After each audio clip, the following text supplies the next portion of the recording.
mare, nandito nga ako sa Singapore. Ay, ba naman, nakita nyo naman si Inday. Hindi siya marunong mag-chopstick. Talagang tinatry-try lang. Ay, ba naman. Yan po mga mare, nandito nga po tayo sa Changi Airport kung saan ako naghihintay ng aking susunod na flight.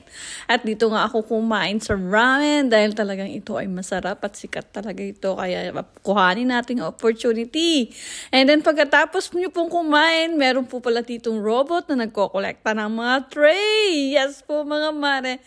Grabe, hindi ko kinaya yun. At yan po mga mare, sabi ko nga sa inyo, pag dungaw mo naman dito sa baba, ay makikita mo yung mga koi. Ayan po sa baba. Ay yes, yan po mga mare yung mga koi na pampaswerte. At sabi ko nga sa inyo, eto pong Changi Airport na to ay number 1 po to sa buong mundo. Kaya dito ko pinili na mag-stop over. Hi!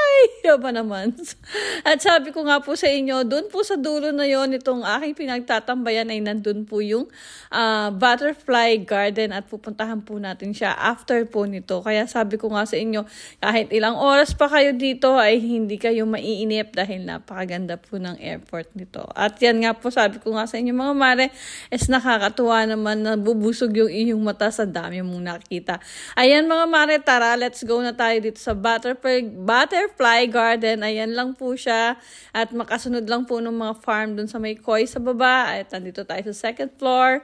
At yan, siguro nga pupuntahan na po natin siya mga mare. At after ko tong kumain, so magkakatabi lang siya, hindi kayo mahihirapan. Kaya sabi ko nga sa inyo, at tara na, puntahan na natin. At ito nga po yung pinaka door niya. May mga ganan siya kasi para hindi siya lumabas kapag may pumasok na tao. At pagpasok nyo pa lang po dito sa loob ay masalubong na sa inyo yung napakadaming butterfly. Siyempre, butterfly garden po to, charis. At yan po mga mare, makikita nyo naman at naglalagay pala sila dito ng mga fruits. Yung parang sinisip-sip na nila yung mga nectar ng mga ayan, pineapple po yan. At yan po sila sumisip-sip, nakita ko nga. Marami ka din po matututunan dito sa loob mga mare. Sabi ko nga sa'yo, hindi lang basta maaaliw yung iyong mata. Marami ka po ding makikita kung paano nila parang pinapakain or pinapadami yung mga butterfly dyan. Iba't ibang klase po ng butterfly, makikita nyo. Mamamangha kayo, parang iisipin nyo wala kayo sa airport para kayong nasa isang park, ganyan, yan, ba naman? Sabi ko nga sa inyo, oh yes po, marami pong tao kasi lahat po talaga ay sila ay bumababa dito.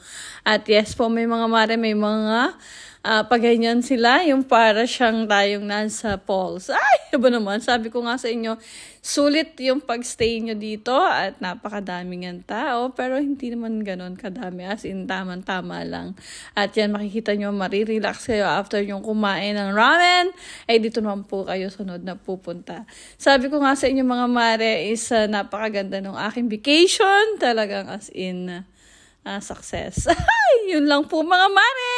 At sabi ko nga, thank you sa inyong pagsama. God bless everyone and follow for more mga mare. And sabi ko nga sa inyo mga mare, keep on going sa lahat ng gusto ninyong mangyari. Basta ipag-pray nyo lang po kung anong gusto ninyo at paniwalaan ninyo. Then yun po ay magaganap para sa inyo. Praise God at thank you so much po sa lahat ng mga nanonood. At sabi ko nga, mag-ingat mo ang lahat. Huwag po kayong makalimot mag-pray everyday.